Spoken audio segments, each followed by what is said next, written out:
If I really had to choose one, I guess I would have to choose the Hawthorn because it's really good when you chill it and drink it as a shot.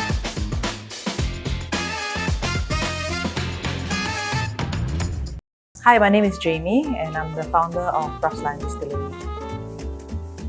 I was living and working in the US, and when I decided to move back to Singapore many years ago, I knew that I wanted to start my own thing, and it had to be something related to what I was interested in, which was F&B or hospitality experiences.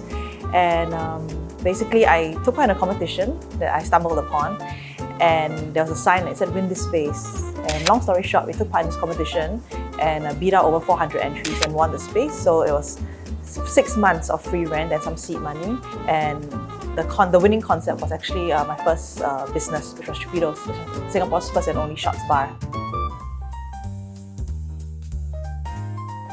I was always interested about bringing experiences to people that were different from what they previously had encountered. So not only F&B, but I think people love food, love drinks, and I think it's a very social experience. And so through my different concepts, I wanted to introduce to them different types of food and drinks, right? So for example, I started The Beast, which was based off my time in living in Atlanta, in Georgia. And so we did first to do like chicken and waffle, southern comfort food, grits, introducing American craft beers and bourbons to Singaporeans. So back in the day, the bar industry was not dominated by a lot of, middle-aged local males, right? And it was very challenging because, we were like, girls in their 20s, and they just didn't think that we knew what we were doing. And I just remember asking them, one of them for advice on how to survive in the industry.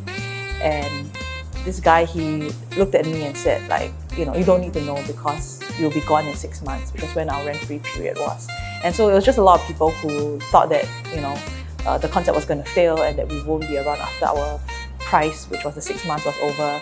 And so, but that really gave us the motivation to like push forward, and, many years later, we're still here, so.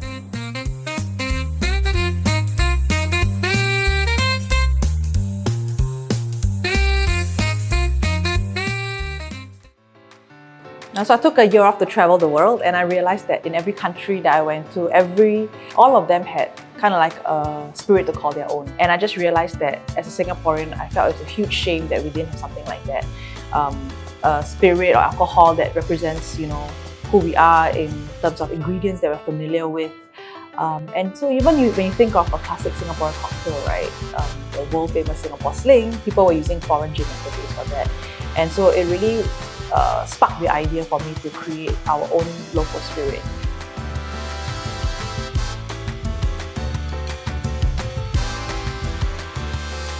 So the journey towards creating Brass Lion was actually a 6-year-long journey before we actually had a product and opened our doors. First, I had to go and learn how to distill because no one in Singapore could teach us how to do it. Took me to the US, and I enrolled myself in distilling school over there.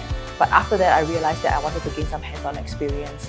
And so I went back to the US, I went to the UK, and finally to the Black Forest in Germany. And that was where I met our master distiller, this guy called Frank. And so every year, went back to Germany and trained under Frank. And finally, once I thought, I know the art and science of distilling already, then it was really time to develop the recipe for our first product, which was a Singapore dry gin. Because we couldn't distill in Singapore, I brought all the botanicals over to Germany, and we really distilled everything one by one and created this product together with Frank. And all of this was the easy part of the journey. After that, I came back to Singapore and realized that this distilling license didn't really exist. So we had to apply and figure out this license from scratch, as well as find the space. And so, the whole licensing journey took another 2 to 3 years, so very, very long. And finally, we opened our doors in 2018. I think my proudest achievement is the fact that we even have a product in the first place, because it was many years into creating this brand, learning from scratch. And there were many times where we didn't even know if we did all that work for nothing, because if we don't get the license in Singapore, like all that work would have been gone to waste, right? And so the fact that there's actually a physical product, I think that is in itself, I feel, the biggest achievement. awards are important, but I think that's a byproduct of like the hard work and the effort that we put in every day to make sure that the product is the best. So for example, we hand peel our fruits, we hand crush the juniper berries, and it's the little things that we do that, ensures that, we are really proud of the craft and the effort that we put in. And so I think the awards are a validation of that effort.